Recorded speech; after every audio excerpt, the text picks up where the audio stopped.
Om Swastiastu, pemirsa Bali TV dimanapun Anda berada, kembali saya Nyoman Winata, redaktur pelaksana harian Bali Pos, menjumpai Anda dalam Bali Pos Talk. Kali ini kita bicara tentang dunia pengobatan atau pengobat tradisional Bali atau Balian. Dan ternyata di Bali, Balian ini memiliki sesana. Ya, mungkin ini yang perlu kita gali, apa yang dimaksud dengan sesana Balian, kemudian seperti apa bentuknya. Dan ini sudah dikeluarkan dalam sebuah buku ya, berjudul Sesana Balian, Etika Penyehat Tradisional Bali. Penulisnya Bapak Dr. Putu Sute Satnyana SHMA. Beliau juga ketua Gotre Pangusada, DPP-nya ya, Gotre Pangusada Bali, Asosiasi Penyehat Tradisional Bali. Sudah beberapa kali kita wawancarai beliau, dan kali ini saya diberikan kesempatan, sekaligus juga mungkin mengupas sedikit tentang buku Sesana Balian. Kita sapa dulu narasumber kita. Om Swastiastu. Om Swastiastu. Gimana kabarnya? Sehat ya? Sehat ya. Kalau tidak salah beberapa waktu yang lalu juga sudah mendapat gelar kehormatan ya, bergelar profesor. Oh iya. Ya, itu jadi ada penghargaan ya, penghargaan ya. Terima kasih sudah kepada yang merekomendasikan. Itu setelah melalui fit and proper test itu ya, kemudian dipandang layak diberi penghargaan profesor itu. Tetapi itu kehormatan, jadi bukan jalur dikti. Karena menurut aturan hukum di Indonesia memang diperkenankan ada profesor kehormatan gitu ya. Dari apa namanya Pak kampusnya itu? Universitasnya berpusat di Miami di Florida. Miami ya, di Amerika Serikat, tetapi bersifat universitas terbuka. Ya. Namanya saya lupa ya, apa kampus Bodhisastra University. Karena saya hadir juga waktu beliau mendapatkan gelar kehormatan. Iya, dan kampus itu fokus pada peningkatan spiritualitas. Ya. Oke, kita bicara tentang ini, Prof. Jadi tentang sesana Balian. Ya, ternyata Balian di Bali itu punya sesananya gitu ya. Bisa, apa sebenarnya yang dimaksud dengan sesana Balian itu? Sesana Balian ya, itu artinya itu etika khusus bagi para Balian. Seperti kita ketahui, di Bali itu ada juga etika khusus untuk para pemangku. Jadi ada sesana pemangku gitu. Jadi bagus karena di Bali itu kita tidak hanya berdasarkan hukum nasional saja, tetapi ada sesana-sesana sebagai pedoman perilaku bagi orang-orang yang melaksanakan profesinya di bidang tertentu. Gitu. Misalnya Balian sekarang diistilahkan sebagai penyehat tradisional Bali. Gitu. Nah itu ada sesananya. Gitu. Kalau zaman dulu itu disebut sesana. Kalau sekarang disebut etika, kode etik profesi. Kode etik profesi ya sebenarnya. Dan dari situlah kunci untuk kehormatan dari orang yang menjalankan profesi. Apabila ingin profesi itu terhormat, gitu, maka para pelaksana profesi ini wajib mentaati sesana atau kode etik profesinya gitu. Nah itu. Kalau sesana Balian ini tentu ada acuannya, mungkin ada lontarnya atau apa yang menjadi pedoman katakanlah untuk menyusun sesana Balian ini. Kalau untuk sesana Balian Bali itu ada sumber-sumber dari lontar. Jadi lontar-lontar yang itu dari penelitian saya sehingga membuat disertasi dan jadi buku ini itu berdasarkan metode yang empiris ya penelitiannya itu kualitatif dan juga metode filologi. Jadi itu berdasarkan literatur dari lontar-lontar yang kita anggap itu kepercayaan masyarakat kita itu mendekati kebenaran. Jadi disitulah ada beberapa lontar. Ini contohnya dari lontar Bude Kecapi. Nah di situ ada sesananya. Misalnya berapa bagian sesari yang diberikan oleh pasien itu boleh diambil oleh Balian yang menterapi itu atau mengobati. Oh iya. Itu kalau diikuti lontar itu memang tidak seluruhnya bisa diambil. Gitu. Ada aturannya ya Pak? Ada aturannya. Begitu juga jika seseorang pasien itu datang bersama keluarganya, itu kemudian karena sembuh mengaturkan rasa syukur ayu bagio karena telah sembuh, mengaturkan pejati terus diisi sesari itu ya. Itu juga ada ketentuannya berapa diambil oleh balian, berapa itu dikembalikan kepada keluarga pasien. Ada bagian yang Ada mesti seperti itu. dikembalikan juga Iya, kepada keluarga pasien. Karena itu jadi harus taat pada pedoman perilaku yang disebut sesana. Yaitu. Ya. Apakah termasuk juga tidak boleh menjamin atau menjanjikan kepastian sembuh itu juga bagian dari sesana balian? Ya, dari penelitian pada literatur tidak ada yang menyebutkan pasti sembuh gitu ya. Pasti. Jadi balian tidak boleh menjanjikan itu. Ya, tidak ada seperti itu sehingga hanya disebutkan formulanya misalnya untuk kalau berupa tanaman obat yang bisa diramu gitu jadi ramuan jadi disebutkan itu gitu. Ya. Dan umumnya ada doa, ada mantra gitu kan. Ya itu mantra atau doa itu jadi sifatnya kalau sudah pakai mantra, doa sifatnya sudah metodenya supranatural dan pendekatan agama. Karena mantra doanya memakai doa-doa agama mungkin kan gitu. Gitu. Kalau kita lihat sekarang itu juga ada di Bali itu kan banyak orang melukat, bahkan orang asing melukat gitu kan. Nah, terus lagi ngetren itu. Nah, itu sebenarnya itu kan dengan sarana air yang disucikan itu melukat kan. Itu pakai sarana air. Kalau dari ilmu pengetahuan modern di dalam kasana literatur modern yang katanya itu masih belum diakui secara ilmiah betul, tetapi sudah banyak dipercaya ya. Itu yang misalnya ada hidroterapi, jadi pengobatan dengan air, sarana air.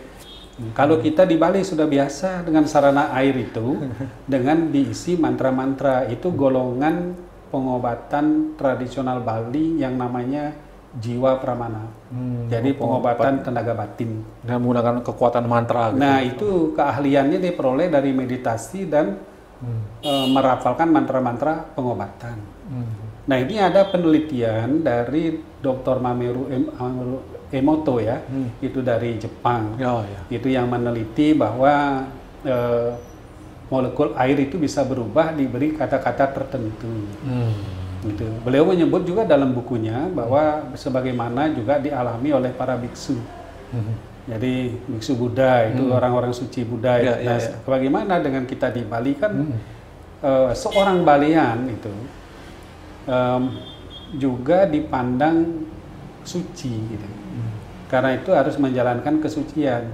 Sebab bagaimana kalau tidak suci bagaimana akan memakai mantra-mantra untuk terapi kan begitu, karena mantra-mantra ini harus dijaga kesuciannya gitulah. Harus suci dulu. Tidak harus suci dalam arti menjadi apa seorang apa gitu yang sulingih yang bergelar apa gitu, tapi yang penting kesucian dirinya. Tapi kadang-kadang ada juga ya oknum ini Pak. Oknum Balian yang berbuat cabul, pura-puranya mengobati, tapi juga kadang-kadang ini pasti sudah jelas-jelas melanggar sesana gitu, Prof. Tapi ada apa sanksinya biasanya? Ya kalau dilaporkan mungkin sanksi pidana ya, tapi secara lain ada tidak sanksi misalnya apa secara niskalanya? Nah, ini jadi kalau kita bicarakan dari menjawab pertanyaan itu ya, kita harus melihat nilai-nilai yang ada di masyarakat. Nilai-nilai itu baik dan buruk, dia akan menjadi norma. Norma sosial. Jadi, ada norma agama juga, misalnya ahimsa. Nah itu tidak boleh ya kan itu. Ada juga norma-norma sosial gitu. Misalnya apa tuh contoh tadi kalau Balian yang berbuat cabul gitu. Di Bali ini desa-desa kan terdiri atas desa adat dan desa dinas. Nah kalau di suatu desa adat itu wilayah desa adat tuh Balian Bali itu melakukan perbuatan cabul misalnya terbukti gitu ya, itu kemungkinan saja dari pemimpin desa adat itu meminta supaya yang bersangkutan melakukan upacara pembersihan gitu Ya, caru, ya, gitu. membersihkan itu karena pembersihan buana napi gitu kan. Nah, itu karena telah ada kejadian tersebut Ya, itu ya. misalnya. Itu norma sosial kah atau norma agama. Tapi yang harus diingat kalau untuk hukum di Indonesia ini ada 3 tatanan hukum. Yang pertama itu hukum nasional. Ya. Yang kedua hukum adat. Yang ketiga hukum agama. Jadi itu harus ada sinkretisasi ya, artinya harus dilihat sama-sama dihormati gitu, dipedomani gitu. Harus begitu. Rob, kalau misalnya kan sasana itu sebenarnya semacam kode etik katakanlah begitu ya. Nah, kadang-kadang kan profesi ini ada pasien yang mungkin terapi pengobatan dari Balian itu ya agak dianggap oleh si pasien ini apa namanya mungkin melakukan pelecehan seksual, tetapi memang terapinya seperti itu, kemudian dia melapor, tapi memang pengobatannya begitu. Nah, apakah mungkin ada tidak pedoman etik? Oh, ini sebenarnya kayak dalam kedokteran misalnya malpraktek gitu ya, Prof. Padahal dia tidak malpraktek gitu sebenarnya. Ada tidak penilaian yang bisa dilakukan? Apakah ini dia melanggar etika sebenarnya atau kesalahan persepsi dari si pasien sendiri yang menganggap ada kesalahan pelanggaran etika itu, Prof? Ya, saya mengerti. Jadi ada metode pengobatan misalnya dengan mengaktifkan energi batin yang namanya sekarang dikenal aktivasi cakra, ya kan? Jadi dengan cakranya itu berputar diameternya lebih luas dan lebih baik itu dari sebelumnya, lebih besar itu, maka dipercaya dapat menterapi bagian-bagian tubuh pasien di sekitarnya. Gitu. Misalnya cakra muladhara di sekitar di ujung tulang ekor itu dan di sekitarnya itu yang akan berpengaruh. Cakra yang di pangkal kemaluan itu juga nanti berpengaruh kan itu untuk sekitarnya. Cakra manipura yang di pusar berpengaruh sekitarnya gitu. Cakra anahata itu letaknya di tengah 2 susu di tengah sini kan. Nah, itu berpengaruh kan. Terus cakra wisuda di sini. Nah, terus cakra ajna, cakra sahasrara di sini. Jadi ada metode pengobatan melalui cakra-cakra ini. Seperti kita ketahui dalam literatur itu ada 7 cakra besar, ratusan cakra kecil, cakra menengah dan ribuan cakra kecil. Terus ada juga cakra kembar, misalnya ini ada 2 ini kan, mata, 2 telinga kan, hidung gitu. Nah itu ada metode tertentu untuk mengaktifkan. Misalnya orang yang meditasinya sudah tinggi tingkatannya bisa mengaktifkan energi itu hanya dengan pemusatan pikiran, diarahkan ke tempat itu, sehingga itu bisa aktif dia tanpa menyentuh. Tapi kalau disentuh, nah menyentuh ini dari mana? Kalau misalnya menyentuh dari depan ini, gitu kan? Nah tentu dia di sini. Kalau perempuan ya ada susunya kan. Kalau yang menterapi laki-laki, nampak nanti orang melihat yang tidak paham metode itu. Pelecehan seksual. Nah itu bisa. Atau memang, nah ini hati-hati, jangan sampai baliannya menggunakan metode ini karena ingin menyentuh itu. Nah ini juga. Nah itu kan harus ada penilaian etik itu, juga. Nanti makanya itu. Tapi ada memang metode gitu. Nah terus bagaimana kalau yang